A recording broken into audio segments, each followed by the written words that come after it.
Kita semua sering mendapatkan informasi seperti berita ini, yaitu banyaknya karya anak bangsa yang tidak diterima di negaranya sendiri oleh pejabatnya, oleh regulasi yang herannya rakyatnya diam-diam baik mendiamkan pejabat yang kejam kepada karya anak bangsanya sendiri. Ada apa dengan Indonesia sih? Kita infokan lebih rinci. Kita pasti tahu berita ada anak SMA yang penelitiannya ditolak 11 kali di Indonesia. Dia bernama Christopher Farrell Melanio Kusuma. Awalnya dia hanya ingin mendownload sebuah game karena kuotanya terbatas dan ukuran gamesnya yang sangat besar. Jadi dia tidak bisa mendownload games tersebut. Lalu dia melakukan penelitian tentang data compression, software pengkompres data agar jadi kecil.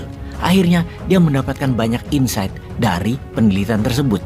Dan karena dia tahu bahwa ternyata belum ada satupun orang Indonesia yang melakukannya, dia pun melanjutkan penelitiannya mengenai data compression tersebut. Dia percaya kalau ada alat yang bisa mengkompres data hingga kecil bahkan hingga nano informasi, maka alat itu pasti sangat berguna di masa depannya.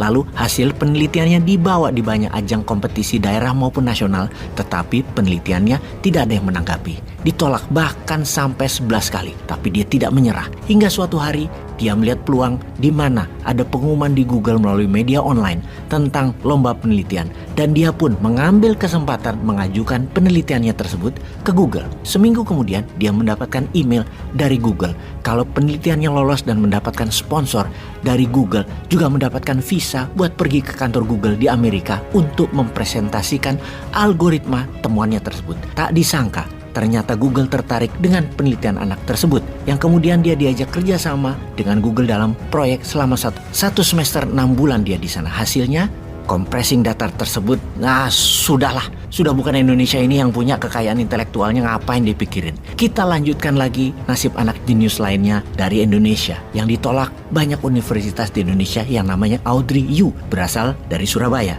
Sebagai bocah ajaib, dia menyelesaikan SD-nya hanya dalam 5 tahun, menyelesaikan SMP-nya dalam 1 tahun, menyelesaikan SMA-nya hanya dalam 11 bulan. Pada usia 10 tahun dia mencatat nilai TOEFL dengan nilai 573 yang merupakan rekor termuda di Indonesia yang bisa mencapai nilai tersebut. Usia 11 tahun sudah bisa menghafal kamus bahasa Inggris setebal 650 halaman.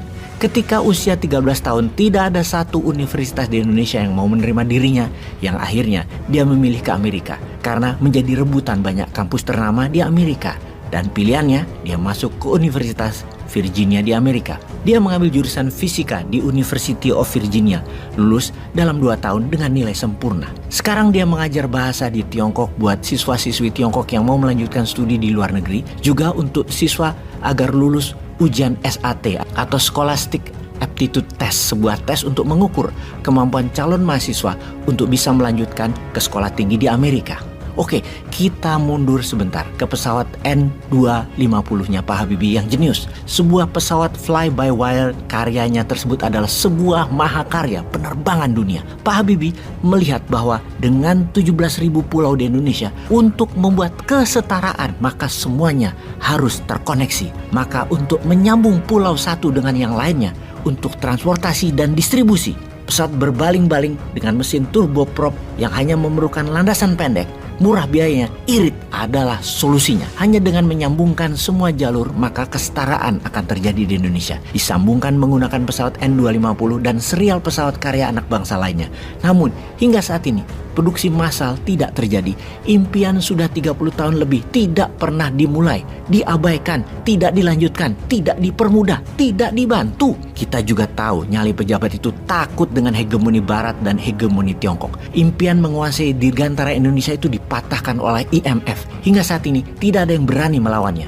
Semua pasti sudah tahu kan, IMF salah satu yang membatasi gerak Indonesia untuk jadi raja udara di negeri sendiri. Pastinya sudah 4 presiden setelah Habibie juga tidak menganggap karya anak bangsa untuk produksi massal pesawat tersebut dan dijadikan flagship armada nasional. Tidak dilakukan. Masih mimpi dan masih jauh yang faham kekuatan nasional berbasis dirgantara sebagai alat angkut penyimbang transportasi laut, di mana transportasi laut digunakan sebagai pembawa kargo dan barang berat ke seluruh pelosok pulau Indonesia.